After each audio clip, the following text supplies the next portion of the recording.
Okay, so picture this. What if I told you that you could start an entirely new online business from scratch, without ever manufacturing a single product, without renting a massive warehouse, and without dropping thousands of dollars up front on inventory?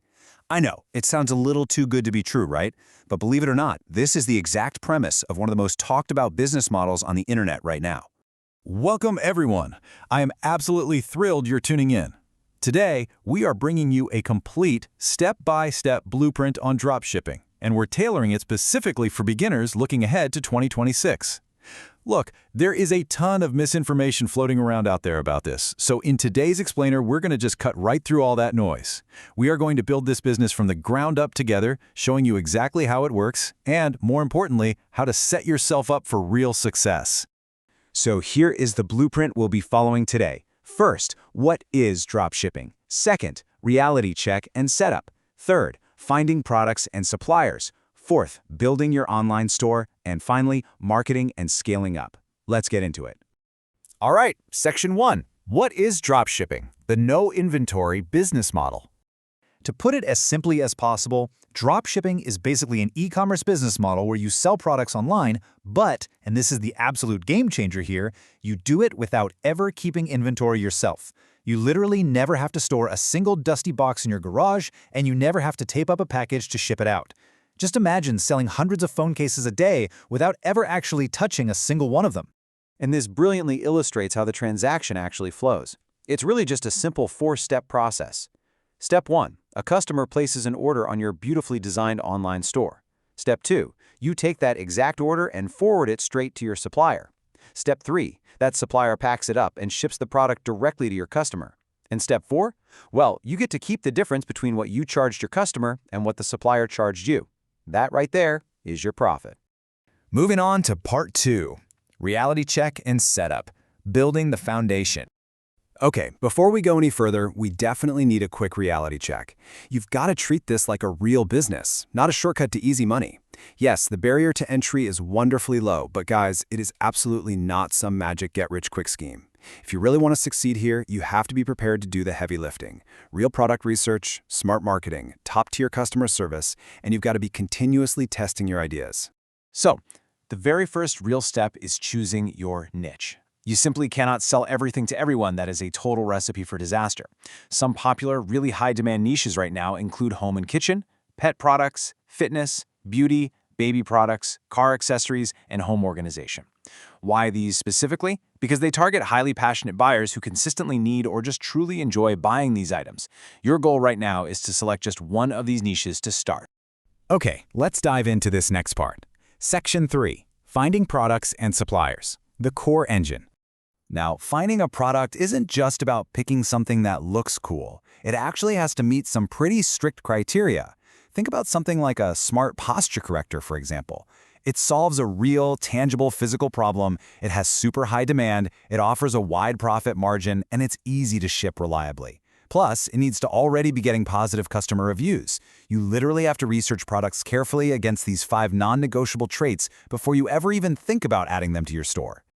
But you know, even if you find the perfect product, your supplier is quite literally one of the most important parts of your entire business.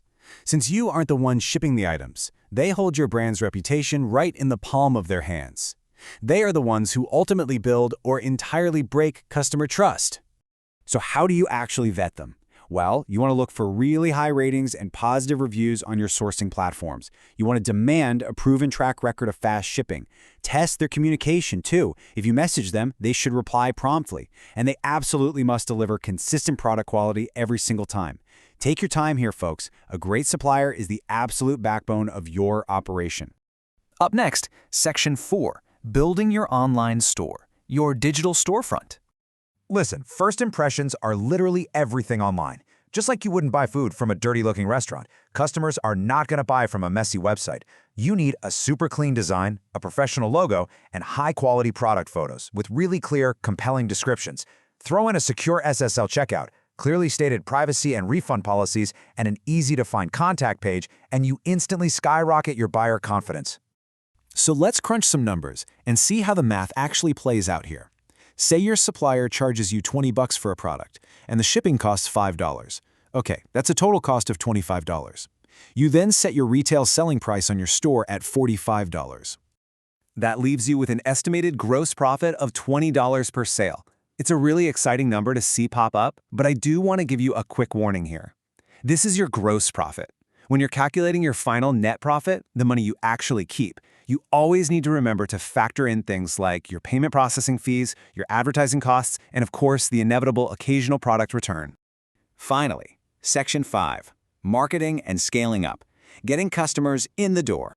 The harsh reality of the internet is that if you have zero traffic, you have zero sales, period.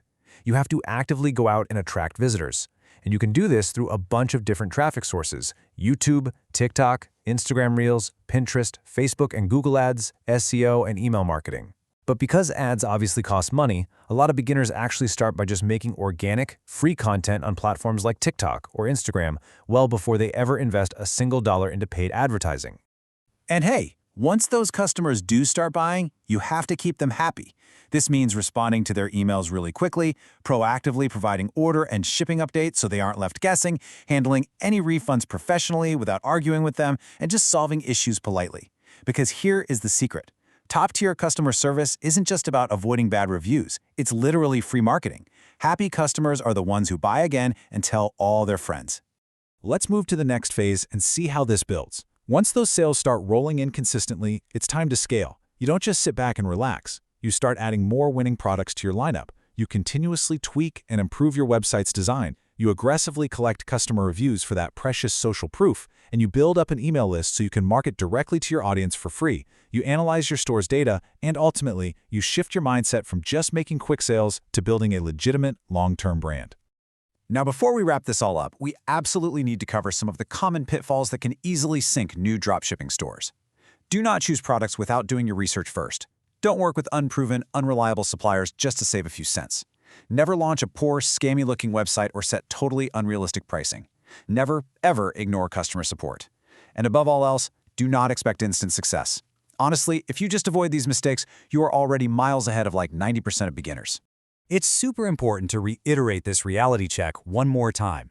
There is zero guaranteed income in dropshipping. Some beginners earn very little at first, while others go on to build incredibly profitable stores over time. Your results depend entirely on your product selection, your marketing chops, your customer service, how well you handle the competition, and your consistent daily effort to just provide value. Dropshipping takes real time and testing to get right. You want to start small, stay focused on value, and really learn the basics. So I'm going to leave you with this one thought. What niche will you conquer first on your dropshipping journey? Start your research today, get out there, and I will see you all in our next explainer.